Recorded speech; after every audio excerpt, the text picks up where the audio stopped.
Halo guys, Assalamualaikum warahmatullahi wabarakatuh. Kembali lagi di channel saya Diari Bansos. Sahabat YouTube, bagaimana kabarnya hari ini? Semoga sahabat YouTube semua dalam keadaan sehat, tambah rezekinya, dan tentunya semakin sukses. Pada kesempatan kali ini saya akan menginformasikan kepada sahabat YouTube semua tentang akhirnya surat pencairan bantuan PKH tahap ketiga dan BPNT Rp600.000 sudah turun. Ini dia 9 poin penting yang wajib diketahui oleh para KPM PKH dan BPNT. Daerah ini jadwal pencairannya hingga minggu ketiga di bulan September ini ya. Nah, kira-kira informasi selengkapnya seperti apa? Simak terus videonya. Jangan di skip supaya tidak menimbulkan gagal paham dan tentunya salah paham. Bagi yang baru gabung dan baru kenal dengan channel Diari Bansos, saya ucapkan selamat datang dan terima kasih banyak. Saya mohon bantuannya kepada sahabat YouTube semua untuk terus mendukung channel Diari Bansos dengan cara like, share, komen, dan tentunya silakan di subscribe channelnya, aktifkan notifikasi loncengnya supaya sahabat YouTube semua tidak ketinggalan di video-video terbaru dari channel Diari Bansos ini. Dan silakan di share ke grup-grup media sosial sahabat YouTube semua apabila video kali ini bermanfaat.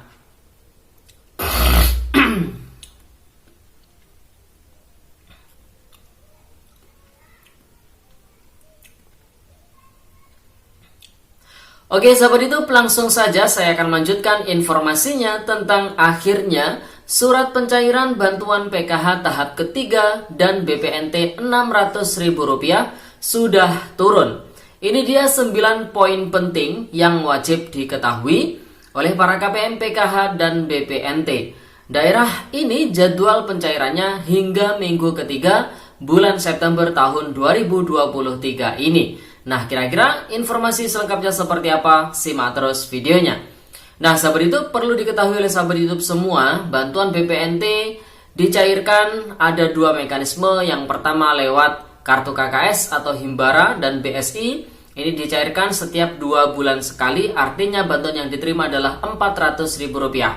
Sedangkan bantuan BPNT yang diterima sebesar Rp600.000 adalah bantuan BPNT yang dicairkan lewat PT Pos Indonesia.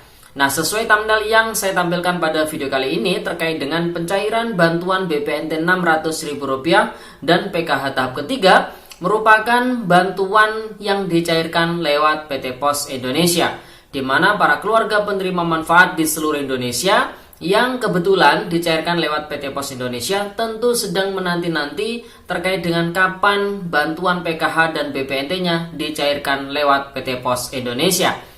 Dan alhamdulillah per hari ini kita khususnya sebagai contoh di Kabupaten Banyuwangi, kita para pendamping sosial sudah menerima terkait dengan surat pencairan dan sekaligus jadwal setiap harinya hingga nanti tanggal 19 ya, kalau tidak salah nanti akan saya bacakan jadwalnya. Nah, untuk di bulan September tahun 2023, proses pencairan bantuan PKH tahap ketiga dan BPNT sebesar Rp600.000 alokasi Juli, Agustus, dan September. Nah, langsung saja di sini saya akan membacakan surat yang turun ini, di mana poin pentingnya ada 9 poin ya, sahabat itu. Nah, langsung saja surat ini turun dari Sekretariat Daerah, di mana dengan nomor 460-1345-1.109/2023, sifatnya penting. Kemudian perihalnya terkait dengan penyaluran bantuan program sembako dan program keluarga harapan triwulan 3 tahun 2023, di mana surat ini ditujukan kepada yang terhormat Saudara Camat se-Kabupaten Banyuwangi ini sebagai contoh, dan saya yakin untuk daerah-daerah lain yang proses penyalurannya juga lewat PT Pos Indonesia, masing-masing daerah menerbitkan surat yang sama ya, sahabat itu. Nah, surat dari Sekretariat Daerah ini bersumber dari surat dari PT Pos Indonesia cabang Banyuwangi tanggal 1 September tahun 2023. Jadi pihak PT Pos Indonesia baru melayangkan surat pemberitahuan pencairan ini kepada pemerintah daerah di Kabupaten Banyuwangi per tanggal 1 September tahun 2023. Jadi masih kemarin ya, sahabat itu. Dengan nomor 466-Jaryangkuk-PDKP-1-0923 perihal dukungan kegiatan penyaluran bantuan program sembako dan PKH triwulan 3 tahun 2023. Diminta melalui kewenangan saudara untuk menginformasikan kepada pemerintah desa atau kelurahan, kemudian berkolaborasi dengan pilar-pilar sosial, pendamping PKH dan TKSK melaksanakan kegiatan sebagai berikut. Yang pertama, pemerintah desa atau kelurahan menerima surat panggilan dari PT Pos Indonesia yang ditujukan kepada penerima bantuan pangan. Selanjutnya, memverifikasi dan memvalidasi calon penerima bantuan perihal kelayakan atau ketidaklayakan dikarenakan sudah mampu pindah keluar kota atau meninggal tanpa ahli waris atau data ganda atau tidak ditemukan. Jadi poin penting yang pertama dari surat yang turun ini, pemerintah desa ataupun kelurahan menerima surat undangan yang ditujukan kepada keluarga penerima manfaat dari PT Pos Indonesia, yang mana nanti dari pihak desa ataupun kelurahan bertugas melakukan memverifikasi terkait dengan tidak ataupun layak si KPM tersebut berdasarkan kriteria yang pertama sudah mampu pindah keluar kota, kemudian meninggal tanpa ahli waris, data ganda atau tidak ditemukan. Kemudian poin penting yang kedua, menginformasikan kepada KPM yang telah terverifikasi layak untuk mengambil bantuan sesuai dengan jadwal dan tempat yang telah ditentukan dengan membawa KTP asli, KK asli, dan undangan barcode dari PT Pos Indonesia. Jadi harus 3 dokumen yang dibawa. Yang pertama adalah KTP asli, KK asli, dan undangan barcode dari PT Pos Indonesia.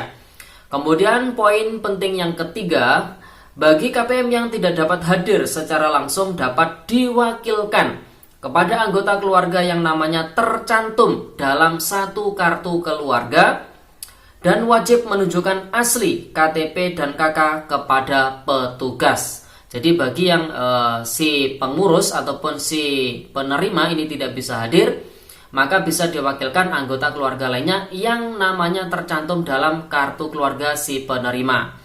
Kemudian poin penting yang keempat, menyampaikan kepada KPM bahwa bantuan program sembako dimaksud hanya untuk pembelian kebutuhan pangan ya, atau sembako seperti beras, daging, ikan, tahu, tempe, kacang-kacangan, sayur, dan buah, serta dilarang untuk membeli rokok, minuman keras, dan barang yang dilarang berdasarkan peraturan perundang-undangan. Jadi untuk poin yang keempat ini lebih fokus kepada pemanfaatan ketika bantuan sudah diterima.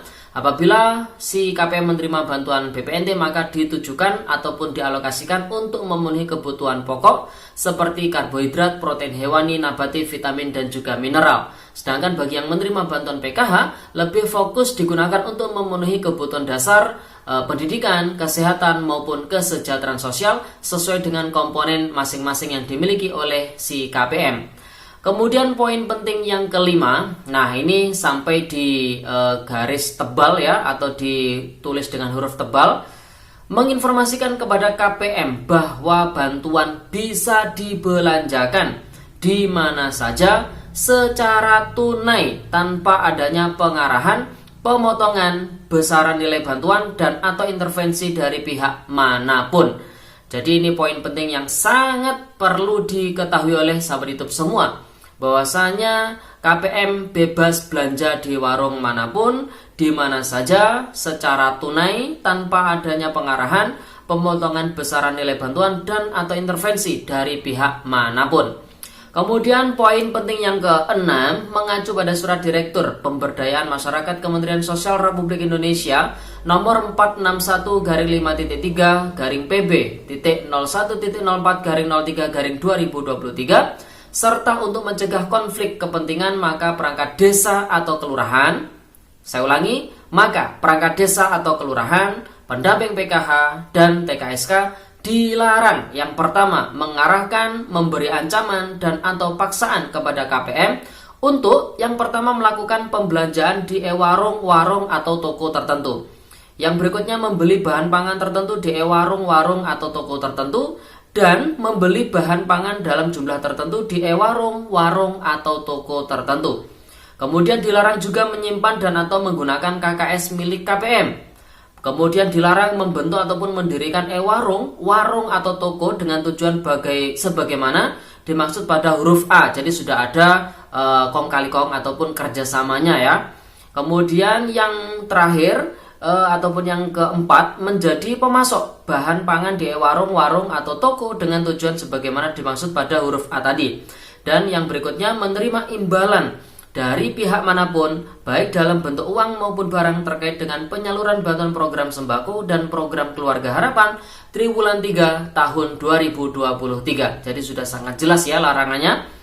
Kemudian poin penting yang ketujuh, untuk mengurangi kerumunan masyarakat dan lamanya antrian, pemerintah desa ataupun kelurahan dapat menyusun jadwal pengambilan berdasarkan dusun atau RW ataupun RT dengan mengacu pada jadwal yang telah ditetapkan oleh PT Pos Indonesia. Jadi poin penting yang ketujuh lebih terkait dengan pengkondisian supaya tidak terjadi antrian yang lama ya.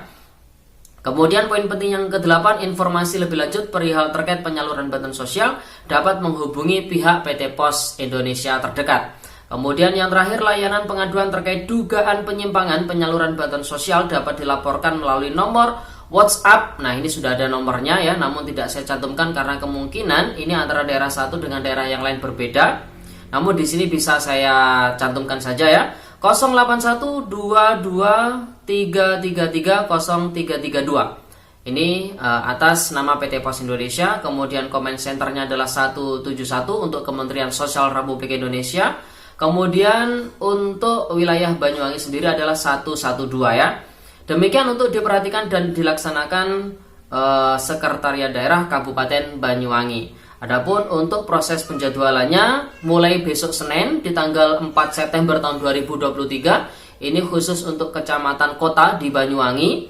Kemudian terakhir ini proses penjadwalannya pada hari Selasa tanggal 19 September tahun 2023 di Kecamatan Sempu. Ini sebagai contoh di kabupaten kami, di Kabupaten Banyuwangi. Dan untuk daerah-daerah lain bisa juga proses penjadwalannya nanti lebih cepat ataupun lebih lambat ya dibanding kabupaten kami di Kabupaten Banyuwangi, tergantung melihat banyak sedikitnya keluarga penerima manfaat di daerah tersebut.